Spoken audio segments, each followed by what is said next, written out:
വീണ്ടും ജീവനെടുത്ത് കാട്ടാന. മലപ്പുറം കരുളായി വനത്തിൽ കാട്ടാനാക്രമണത്തിൽ ആദിവാസി യുവാവ് കൊല്ലപ്പെട്ടു. കരുളായി പൂച്ചപ്പാറ നഗറിലെ മണിയാണ് മരിച്ചത്. ഒപ്പമുണ്ടായിരുന്നവർ ഓടി രക്ഷപ്പെടുകയായിരുന്നു. ഉൾവനത്തിൽ വെച്ച് മണി ആക്രമിക്കപ്പെട്ടത് വൈകിയാണ് സഹോദരൻ അറിഞ്ഞത്. പിന്നീട് 1.5 കിലോമീറ്ററോളം ചുമന്നാണ് വാഹന സൗകര്യമുള്ള സ്ഥലത്തേക്ക് എത്തിച്ചത്. ആശുപത്രിയിലേക്ക് കൊണ്ടുപോകും വഴിയാണ് മണിയുടെ മരണം. മണിയുടെ കുടുംബത്തിന് ആവശ്യമായ സഹായം നൽകുമെന്ന് മന്ത്രി A.K. ശശീന്ദ്രനും Nilambur south DFO Dhanith ലാലും പ്രതികരിച്ചു.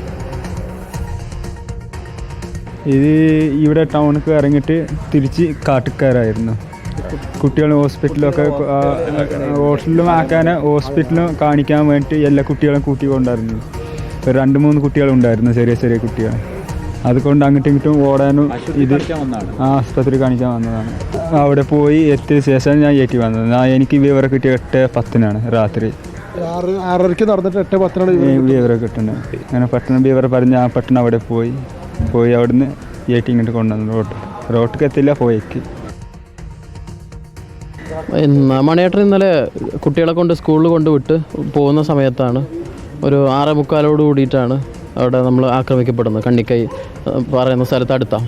അതിനുശേഷം നമ്മൾ എത്തുമ്പോൾ തന്നെ ഒരുപാട് സമയം വൈകിട്ടുണ്ടായിരുന്നു. കൂടെ ഒരു ചെറിയ കുട്ടി ഉണ്ടായിരുന്നു. ആ സമയത്ത് ഒരു ചെറിയ കുട്ടി, പിന്നെ 2 മുതിർന്ന ആളുകളും, പിന്നെ ഒരു 18-19 വയസ്സുള്ള 3 കുട്ടികളുണ്ടായിരുന്നു. അപ്പോൾ പെട്ടെന്ന് വന്ന് അറ്റാക്ക് ചെയ്യായിരുന്നു ചെയ്ത്. അപ്പോൾ കുട്ടികളുള്ളതുകൊണ്ട് ഒരു ചെറിയ കുട്ടി ഉണ്ടായിരുന്നു കയ്യിൽ. ആ സമയത്ത് കുട്ടി തെറിച്ചു പോയി. നമ്മൾ 6:45 നടന്ന സംഭവം നമുക്കിവിടെ എത്തിക്കാൻ പറ്റിയത് 11:30 ആവുമ്പോഴാണ്. അപ്പോൾ ആ ഒരു ഗ്യാപ്പിൽ ഇവിടെ എത്തിക്കാൻ പറ്റിയിരുന്നെങ്കിൽ കുറച്ചും കൂടി സൗകര്യപ്രദമായിട്ട് രീതിയിൽ കിട്ടുമായിരുന്നു. വനംവകുപ്പും ഗവൺമെൻറ്റും വളരെയേറെ ശ്രമിക്കുന്നതിൻ്റെ ഫലമായി അക്രമങ്ങളുടെയും മരണങ്ങളുടെയും എണ്ണം ഗണ്യമായി കുറക്കാൻ കഴിഞ്ഞിട്ടുണ്ട് എന്നാണ് ഇപ്പോഴത്തെ കണക്കുകൾ സൂചിപ്പിക്കുന്നത്. വന്യജീവികളെ കാട്ടിനുള്ളിൽ തന്നെ നിലനിർത്താൻ ആവശ്യമായ ദീർഘകാലാടിസ്ഥാന പദ്ധതികളും ആവിഷ്കരിച്ച് നടപ്പിലാക്കേണ്ടതുണ്ട്.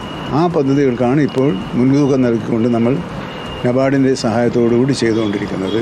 വനം നിയമം എന്ന് പറയുന്നത് കരട് ബില്ലാണല്ലോ. ആ കരട് ബില്ലിനെ കുറിച്ച് പൊതുജനങ്ങൾക്ക് അഭിപ്രായം രേഖപ്പെടുത്താം. സബ്ജക്റ്റ് കമ്മിറ്റിയാണ് ഇത് പരിശോധിക്കുക.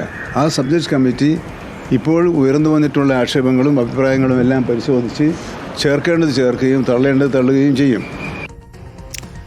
അഷ്കർ അലി വിവരങ്ങളുമായി. അഷ്കർ, ഓരോ ദിവസവും ഇത്തരം വാർത്തകൾ വീണ്ടും വരുന്നുണ്ട്. കാട്ടാനയുടെ ആക്രമണം, നാട്ടിലേക്ക് ഇറങ്ങുന്ന കാട്ടാന. ഇതിപ്പോൾ കാട്ടിൽ വെച്ചാണ് ആദിവാസി യുവാവിന് മരണം ഉണ്ടായിരിക്കുന്നത്. പരിക്കേറ്റത്, പക്ഷേ ആശുപത്രിയിലേക്ക് കൊണ്ടുപോകാൻ വൈകിയത് കൊണ്ട് മരണം സംഭവിച്ചു എന്നാണ് മനസ്സിലാക്കേണ്ടത്. കാട്ടിൽ നിന്ന് പുറത്തെത്തിക്കാനെടുത്ത സമയമാണോ, അതോ പുറത്തെത്തിച്ച ശേഷം തന്നെ വാഹന സൗകര്യമുള്ള ഇടത്തേക്ക് എത്തിക്കാനുള്ള വൈകലാണോ? എന്താണ് മനസ്സിലാക്കാനാകുന്നത് അഷ്കർ? സ്മൃതി, ഇത് വലിയ ഉൾക്കാടാണ്. ഈ പറയുന്ന പോലെ അത്ര പ്രായോഗികമല്ല അവിടെ നിന്ന് പുറത്തേക്ക് എത്തിക്കുക എന്നുള്ളത്. അത്തരമൊരു സാഹചര്യം കൂടി അവിടെ ഉണ്ട്. കാരണം ഈ ചോലനായ്ക്കർ എന്ന് പറയുന്നത് ഏഷ്യയിലെ തന്നെ ഗുഹാവാസികളായിട്ടുള്ള പ്രാക്തന ഗോത്ര വിഭാഗത്തിൽപ്പെട്ട ഇപ്പോഴും അമൂല്യ സമ്പത്തായി തന്നെ സംരക്ഷിച്ചു പോരുന്ന ഒരു ഗോത്ര വിഭാഗമാണ് ഈ ചോലനായ്ക്കർ എന്ന് പറയുന്നത്.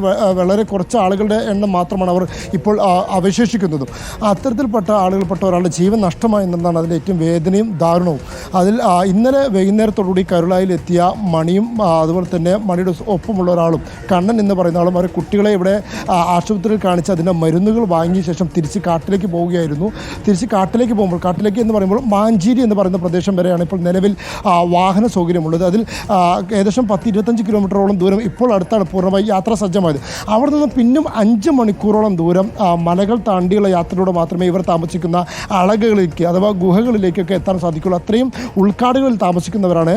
അപ്പോൾ ആ പോകുന്ന വഴിയിൽ കരിമ്പുഴ കഴിഞ്ഞ് വെറ്റിലക്കൊല്ലിയിലേക്ക് പോകുന്ന വഴിയിലാണ് ഇത്തരത്തിലൊരു കാട്ടാനയുടെ ആക്രമണം ഉണ്ടാകുന്നത്. അത്തരത്തിൽ ഈ മണിയുടെ കയ്യിൽ ഒരു കൈക്കുഞ്ഞുണ്ടായിരുന്നു. ഈ കുഞ്ഞിനെ വേഗം അങ്ങോട്ട് മാറ്റുകയായിരുന്ന സമയത്ത് അങ്ങനെ കുഞ്ഞ് രക്ഷപ്പെട്ടു. പക്ഷേ മണി കാട്ടാനൻ്റെ മുന്നിൽ അകപ്പെടുകയും അത്തരത്തിൽ തുമ്പിക്കൈ കൊണ്ടുണ്ടായ ആക്രമണത്തിൽ പരിക്കേൽക്കുകയും ചെയ്തു. പക്ഷേ ബാഹ്യമായ ഒരു വലിയ പരിക്കുകളൊന്നും ശരീരത്തിൽ മണിയുടെ ശരീരത്തിൽ ഉണ്ടായിരുന്നില്ല.